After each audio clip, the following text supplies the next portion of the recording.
Dlaczego ludzie zamawiają u was zabudowę vana? Co oni tak naprawdę kupują? Bo jesteśmy najlepsi, to na pewno. Oni kupują wolność, kupują mobilność, kupują dyspozycyjność i zadowolony klient jest klientem polecającym. To jest chyba najlepsza szkoła. Stawiamy bardzo dużo na jakość, na to, żeby klient do nas nie musiał wracać na poprawki, tylko ewentualnie na dokładki.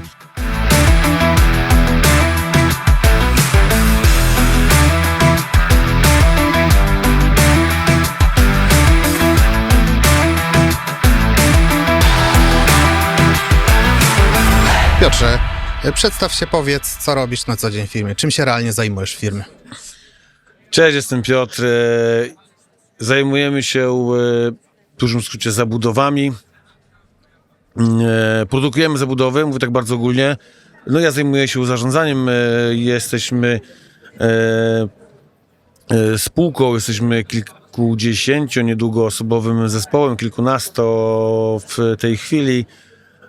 Głównym naszym produktem to są campervany, zabudowy, ale też karawaning w jakby całej postaci, sprzedaż przyczep używanych, sprzedaż przyczep nowych, no i serwis. Okej, czyli nie tylko zabudowujecie, ale też można przyjść do was i powiedzieć, że chcę mieć Mercedesa i zabudujcie mi go. Przyprowadźcie mi i zabudujcie. Tak, dokładnie tak. Możecie tak powiedzieć, że chcemy mieć samochód, możecie nam wskazać, jaki samochód chcecie, my wam go znajdziemy z rynku. Możemy to zrobić w dwojaki sposób, albo szukać używanego, albo po prostu kupić nowy.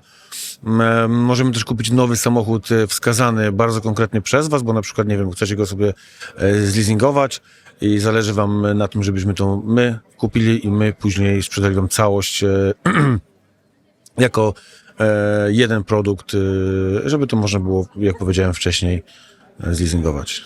Dobrze. Dlaczego ludzie zamawiają u was zabudowę vana? Co oni tak naprawdę kupują? Bo jesteśmy najlepsi, to na pewno. I co oni kupują? Wiesz co, no oni kupują wolność, kupują mobilność, kupują dyspozycyjność. Szczególnie w tej branży komersowej myślę, że sporo ludzi pracuje online i tutaj można łączyć przyjemność z pracą, pracę z przyjemnością, prawda? Z podróżowaniem. No i pewną wygodą, bo te samochody, które robimy, to są takie małe domki. Nawet na takiej bardzo małej przestrzeni, jaka jest L3 H2, to jest 6 metrów samochód długi w całości. Można bardzo komfortowo ułożyć go. Masz tam wtedy łazienkę, biurko, miejsce do pracy, miejsce do spania, miejsce na rowery schowane w środku. To są naprawdę bardzo fajne rozwiązania. Polecam, żeby trochę więcej zbadać temat. Dobrze. A zauważyliście może różnicę między klientem, który pierwszy raz do was przychodzi, a klientem powracającym?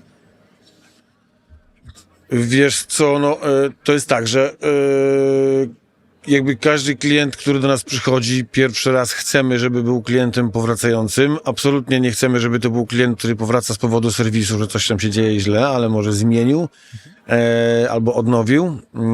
Mamy takich klientów. A wiesz, jaka jest różnica między klientem pierwszym a powracającym? Dla nas, kurczę, strasznie ciężko mi jest na to pytanie odpowiedzieć. Dla nas każdy klient jest bardzo ważny. Do każdego klienta podchodzimy mocno indywidualnie, dlatego że zabudowy robimy też mocno indywidualnie, więc tak naprawdę jak klient się zdecyduje, jak będzie chciał u nas zabudowywać, to potem proces wygląda w ten sposób, że prowadzimy z nim szereg rozmów, te koncepcje się zmieniają, układamy projekt, potem przechodzimy do realizacji, to wszystko trwa około 3 miesięcy, więc najczęściej no, myślę, że śmiało mogę powiedzieć, zaprzyjaźniamy się z naszymi klientami i oni później po prostu u nas są. Skoro już wiemy, co tak naprawdę ludzie kupują, to może powiedz nam, jak z twojego doświadczenia wygląda, jak znaleźć tych pierwszych klientów w tak niszowym biznesie? Znaczy, biznes nie jest taki super niszowy, uważam. Jest jakby początkującym w Polsce, to tak bym to bardziej nazwał, mocno rozwijającym się. A myślę, że szukamy ich tak samo jak wszyscy, czyli szukamy ich może inaczej. W tej chwili to już nawet nie szukamy, tylko staramy się udowadniać, że nasze produkty są warte zainteresowania, że robimy je dobrze. Naprawdę stawiamy bardzo dużo na jakość. na to, żeby klient do nas nie musiał wracać na poprawki, tylko ewentualnie na dokładki. I to jest chyba klucz. To tak jak w każdym jednym biznesie. Dobrze, a no jak już jest ktoś, kto trafi na waszą ofertę, tak? To co ostatecznie przychyla szale, że wybiera to? Zdjęcie, opinia czy cena? Myślę, że bardzo trudno na to pytanie odpowiedzieć. Mamy tutaj szereg agencji reklamowych na sali. Jakbyś im zadał to pytanie, to wydaje mi się, że też będą mieć trudność. My staramy się utrzymywać z klientem, z każdym jednym, nawet tym, który po prostu pyta, i nie mamy pojęcia, czy nim jeszcze będzie na dobre relacje, na to, żeby mógł rzetelnie przedstawiać to, co robimy. Może to banalnie brzmi, ale tak to naprawdę wygląda. Poza tym chcemy, żeby nasze produkty się broniły, bo to jest jakby najważniejsze, prawda? Czyli te wyjeżdżające vany, żeby były w porządku i zadowolony klient jest klientem polecającym. To jest chyba najlepsza szkoła. Powiedziałeś trochę o tym, jak zaprojektować te doświadczenia, żeby klient był zadowolony, żeby polecał firmę dalej, a wiemy, że przedsiębiorcy, którzy nas słuchają, często najbardziej uczą się na błędach. Jaki był taki jeden błąd u was w biznesie, być może już się pojawił, taki, który nauczył was najwięcej? Jeżeli pojawiają się jakieś błędy, to może nie odpowiem chyba na to pytanie tak po prostu. Staramy się tych błędów nie popełniać. Nie mamy ze sobą jakiegoś takiego wielkiego problemu, który mógłbym przytoczyć, wiesz, że gdzieś tam to jakoś zawaliło produkcję, czy zawaliło nam to jakiś proces. Wiesz, teraz zauważam na przykład, że kontakt z klientem jest kluczowy i tutaj czasami mamy takie problemy, że my przez jakby nawał pracy, przez to, że mamy jej naprawdę bardzo dużo, przyjmujemy dużo vanów do produkcji, wszystkie projekty są indywidualne i bywa, że gdzieś ta komunikacja nam zawodzi. No to jest taki element, który jest, uważam, bardzo ważny. Chociaż też wskazuję go tak troszkę na siłę, dlatego że zapytałeś, jaki tam największy błąd. To może nie traktowałbym tego w kategoriach błędu, ale takiego elementu, na który uważam, musimy bardzo zwrócić uwagę. Okej, a to może był taki moment, kiedy pomyśleliście, że może to nie zadziała? Ale że może nie zadziała No, projekt, biznes, czy tak. kontakt z... Biznes? Tak. Nie, bardzo mocno w niego wierzymy.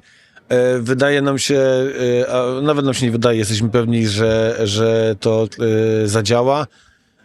Wiesz, mamy coraz więcej klientów, mamy coraz więcej zamówień. Zaczynamy mieć problem z układaniem terminów. Jak powiedziałem wcześniej, zaangażowanych w ten projekt jest kilkanaście osób. One wszystkie na okrągło pracują, także no, wydaje mi się, że jak dobrze poukładamy procesy, kwestia poukładania procesów i ułożenia tego w taką większą produkcję, to też jest jakiś taki element, przed którym stoimy.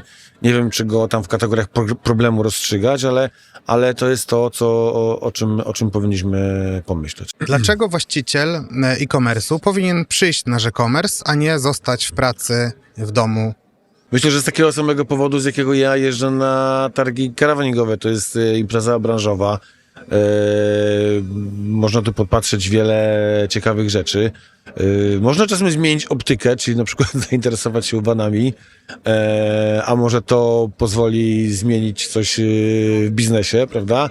Więc każda jedna impreza, gdzie mamy ludzi, gdzie możemy budować nowe relacje, gdzie spotykamy, gdzie networkujemy, to jest to miejsce, gdzie powinniśmy przychodzić. Nie zamykać się tylko w domach, ale być i działać. I to jest podstawa.